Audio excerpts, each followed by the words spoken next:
Oh, hey there. I'm Dave Mader, and this is Live Long and Podcast. And today we are covering Star Trek Discovery Season 2, Episode 13, Such Sweet Sorrow, Part 1. This originally aired on April 11th. Today is April 14th, 2019. So this was the first of the final two-parter for Season 2 of Star Trek Discovery. I'm reviewing this right after I've done my review of the previous episode, which was Through the Valley of Shadows. So let's get into it.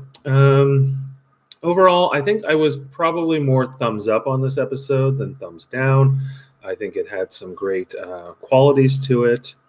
However, there are definitely things I have issues with, and I'll break those down. In terms of this episode, let's talk about it. So it starts with kind of leading right out of where we finished was Discovery has the sphere data. Control needs that data to destroy everybody.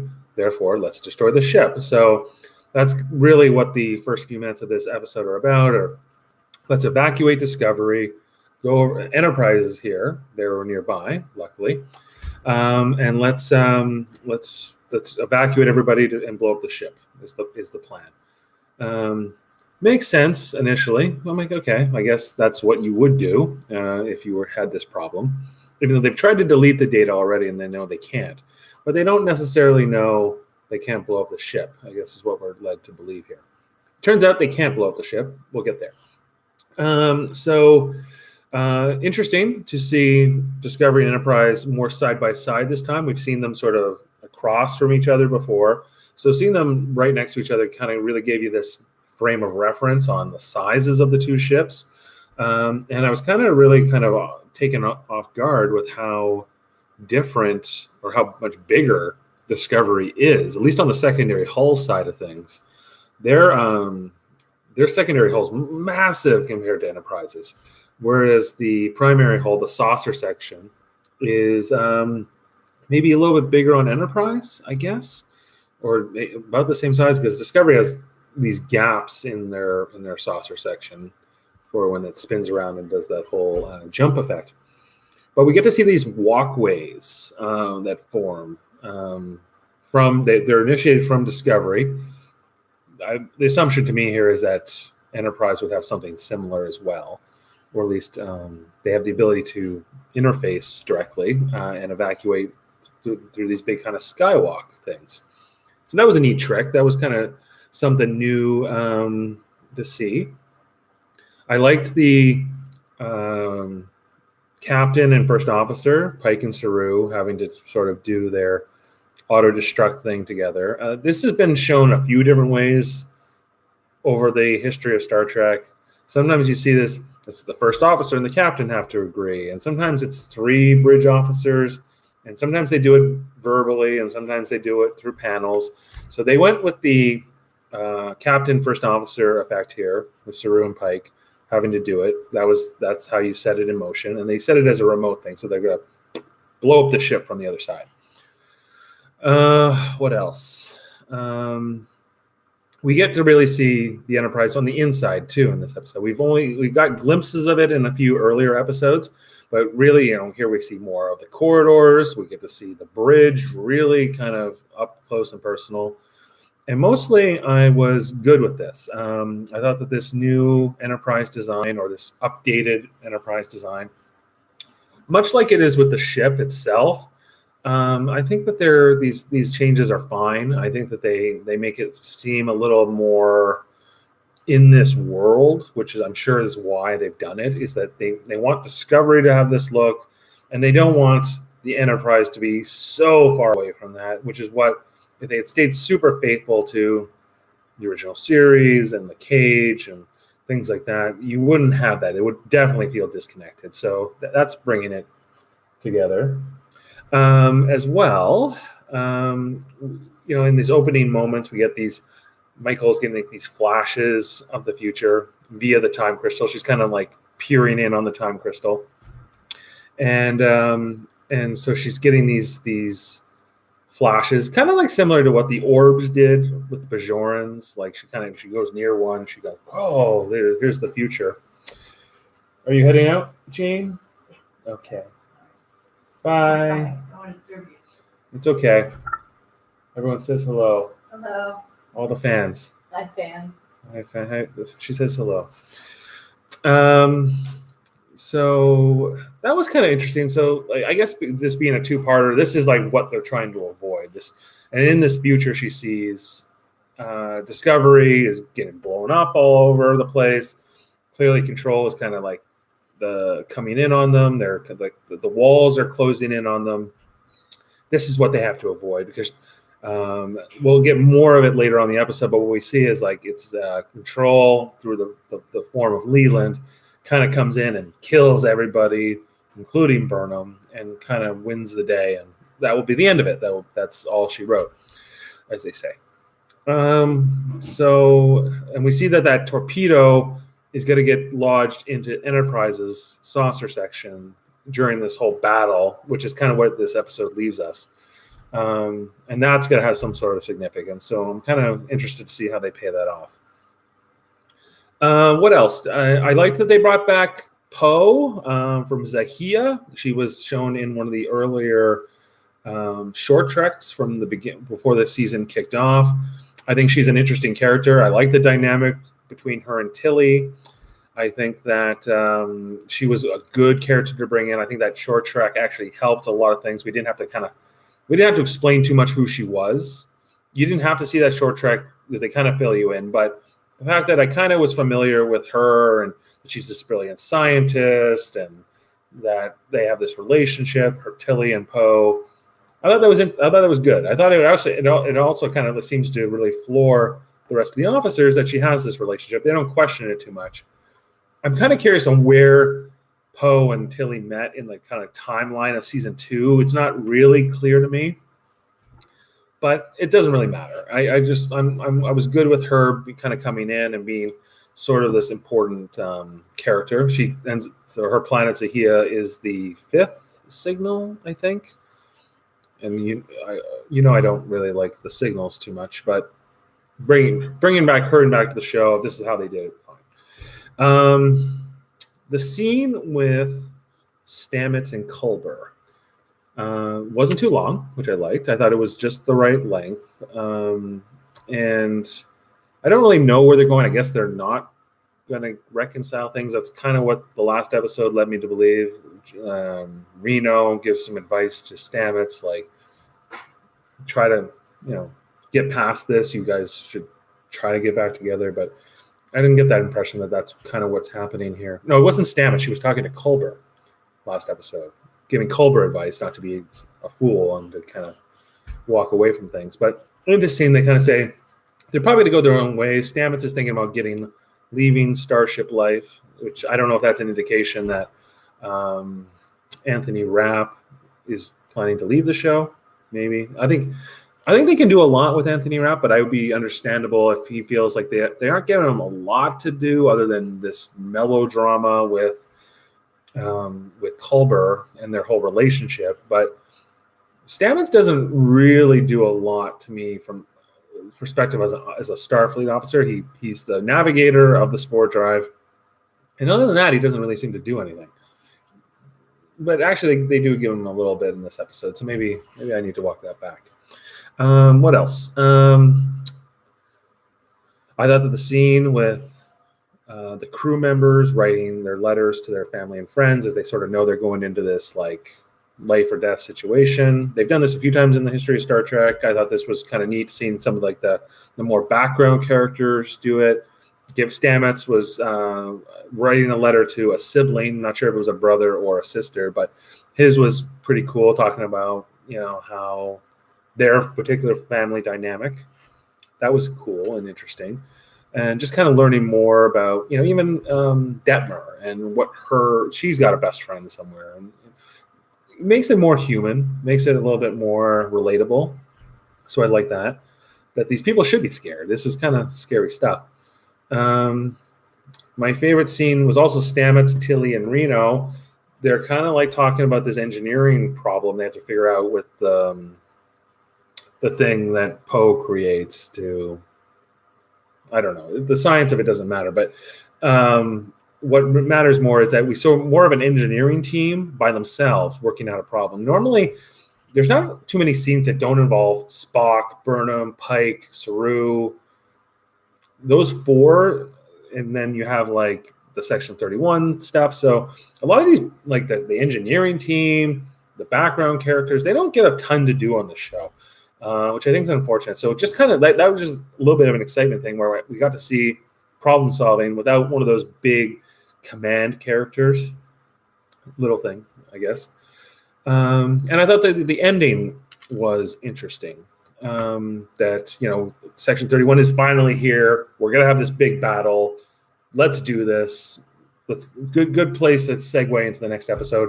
I'm hoping that they pay that off in the next episode. I'm hoping that it's not just like the beginning of the next episode is, the battle is half over and we're lost. I hope it doesn't start with Leland coming onto the bridge like they saw in that vision. I hope then we get a bit more spectacle out of the whole thing, because come on, like we need something cool, and like a battle between Federation ships, some on the side of control and some on the side of people, sentient organic life forms. That should be interesting to see play out. I hope. Okay, let's talk about the low points of this episode and things that continue to not be working. I think right off the bat, everything with Sarek's family. The scene starts with this episode starts with a scene of Sarek meditating. Amanda's bringing him. I thought it was a bowl of soup. I looked it up. It turned out it was a bowl of incense that, I guess, to help him meditate more. That's not my only issue. Like there's a big mellow scene in this, like with Sarek, Amanda, and Michael Burnham. Spock's not there for this whole conversation, I guess, because they have distance or whatever, and I guess that's fine. But it's just consistent that Spock kind of keeps his family at arm's length, in particular his father, but both of his parents, really. But it doesn't matter. I don't need another one of these scenes with Michael Burnham crying to Amanda how much he loves them, and I just don't need any more of it. It's you've done it to death on this whole season. No more. It's got to stop. Also, like just the fact that Sarek and Amanda were there at all. They found Discovery before Enterprise did at Zahia. That's the name of the planet, right? Zahia. That they even got there. It's dumb. It's all of it's dumb. They're both. I don't like these performances. I don't like this family dynamic. I don't mind Burnham and Spock. That's interesting, but I think it's Sarek in particular. He's just the worst. This is not my Sarek. This is the most emotional Vulcan I've ever seen. Amanda Grayson, no, thank you. I just don't need no more. Has to stop. Okay, I'm done with that. Let's move on. Everything with Philippa Georgiou is continuingly bad, mostly for me. Her goodbye, in particular, with Pike in the transporter room late in the episode, where she goes, "By the way, I'm actually Philippa Georgiou from your mirror universe," and Anson Mount handles the scene about as well as I could have imagined anybody could have, but it's just cringy. First of all, they never refer to it as the mirror universe ever in Star Trek. It's never referred to as that in the show itself. Outside the show, yes, but now they're just saying it openly in the show. There's just so many examples of this where they're just like they have to say things. I think they need to put this dialogue in for the casual fans or the non diehard fans or whatever. And no, not thumbs down on that. I'm not good with that at all. She's just the worst. This mirror Georgiou. She doesn't seem to do anything. Pike comments, "I'm glad you were on our side." I don't really know why. I don't think she really did much of anything other than cause problems. The only thing significant I can think is when they were on the planet a few episodes ago, and when Leland beams down to kind of attack Michael Burnham's mother or whatever, she kind of does some, fighting. She fights the Control Leland hand to hand. She gets to use the actress Michelle Yeoh, some of her martial arts. I didn't mind that. That was interesting. But the rest of it, I don't need any of it. Like, Georgiou is not a great character, in my opinion, and I don't understand why they need her or why they use her at all.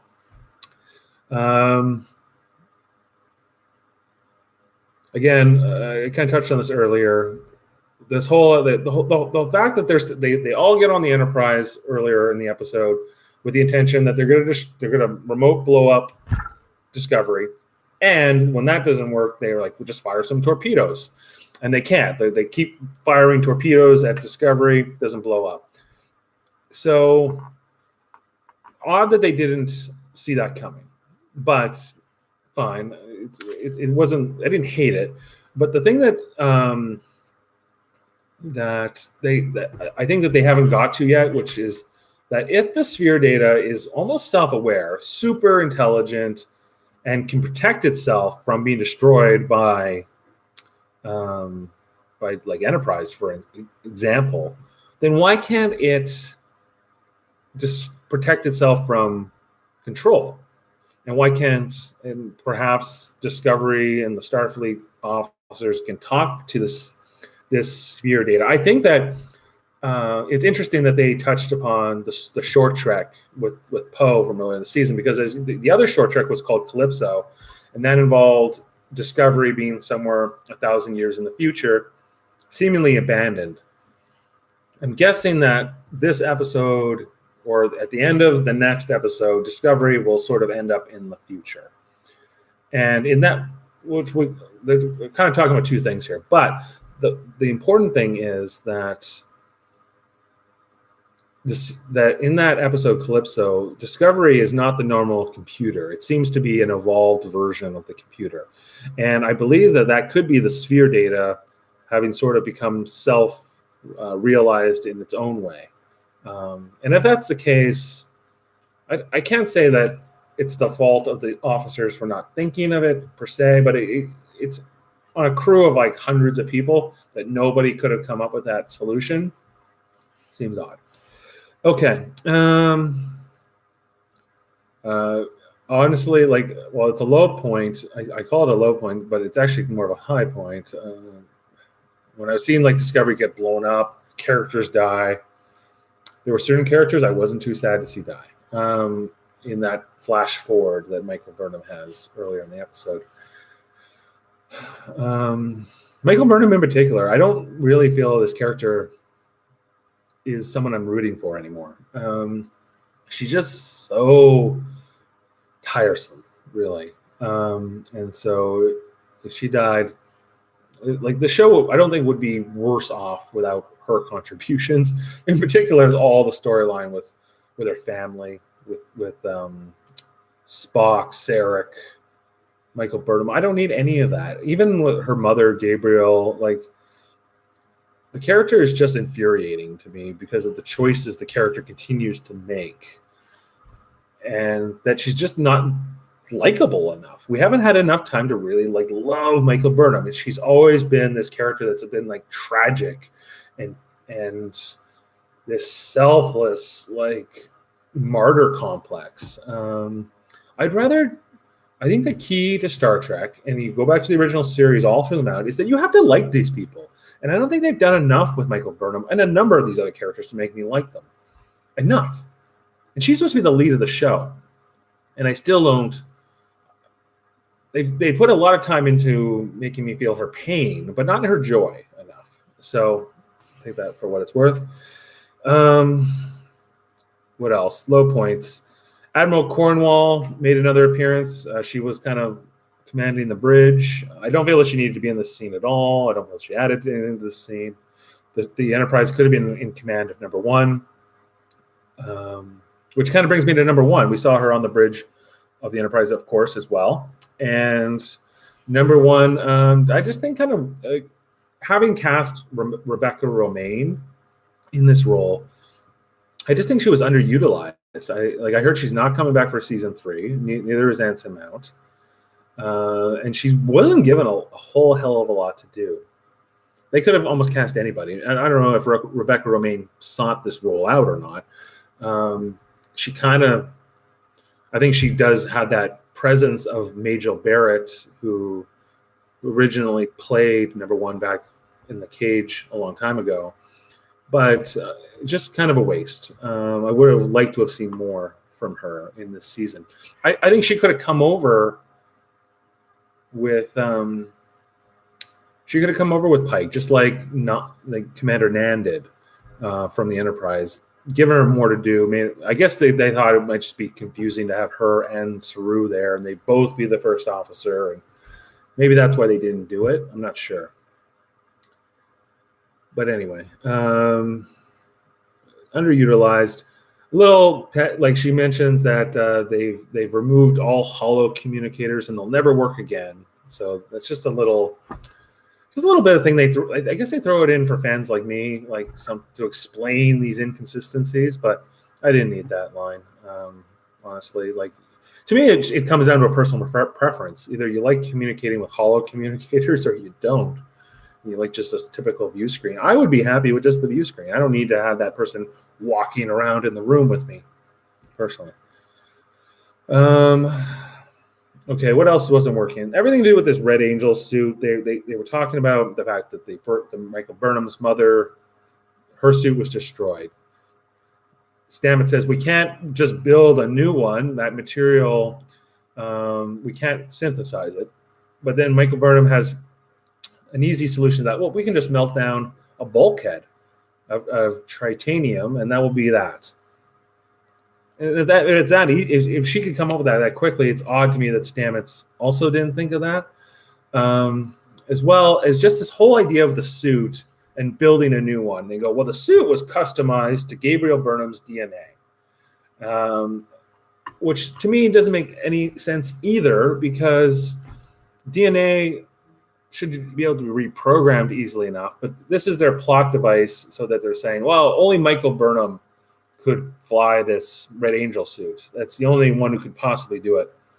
And maybe you're responsible for the 7 red signals, Michael Burnham. And she goes, oh, maybe. Yeah, you're right. My mother didn't know anything about it. At this point, with the 7 red signals, I don't care anymore. But just the rating on the show and the way they get themselves into certain situations, only this person could do this for a reason that's not totally satisfying. It's kind of it's the recurring problem here.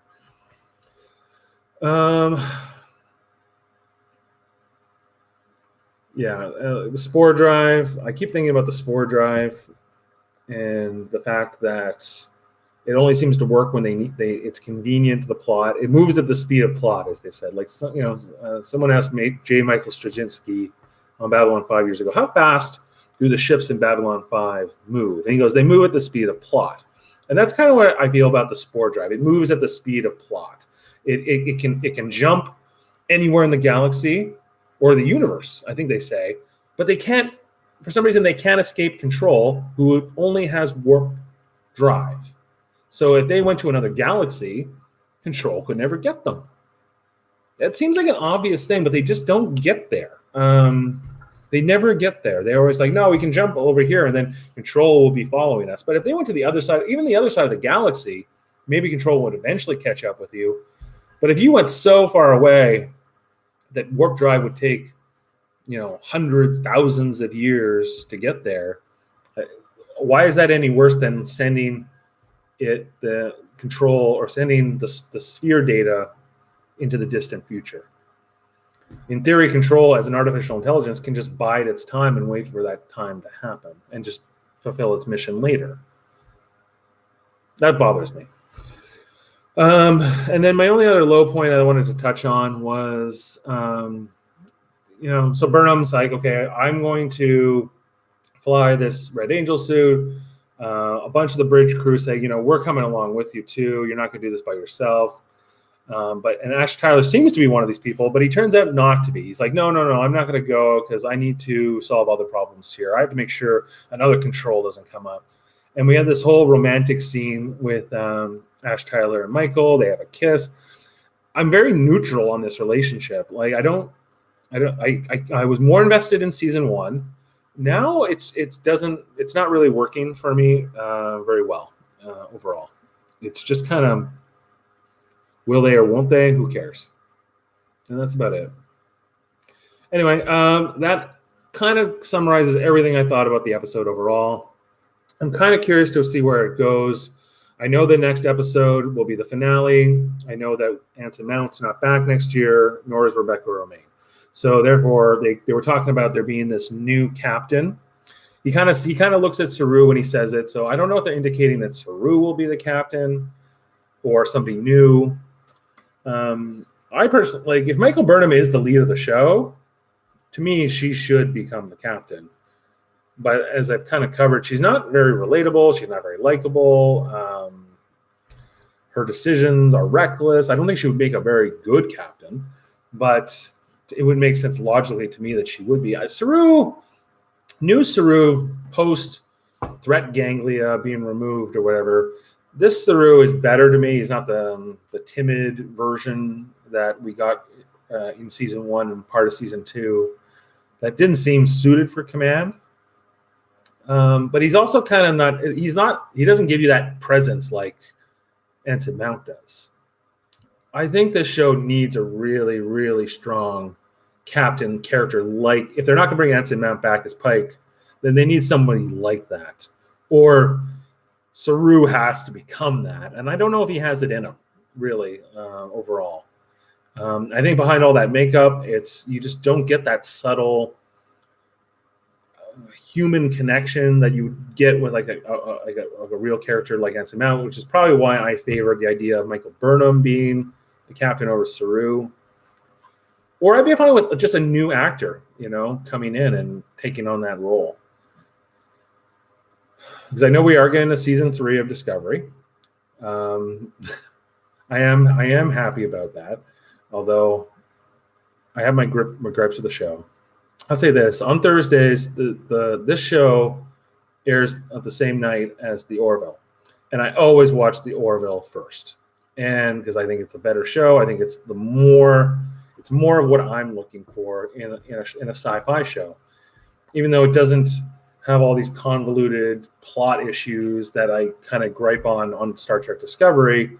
What I really want from Star Trek are these like more kind of high-level sci-fi ideas. Moral gray area questions on what is and isn't okay when dealing with other cultures, other societal norms, different things that I think Star Trek does well. I think the Orville is doing that better. And in Discovery, we're chasing 7 red signals that no one seems to know what they mean. There's a lot of like contrived issues that the villain is not compelling. There's a whole bunch of issues. And I want the show to do well. I want Star Trek Discovery to do well. I love Star Trek.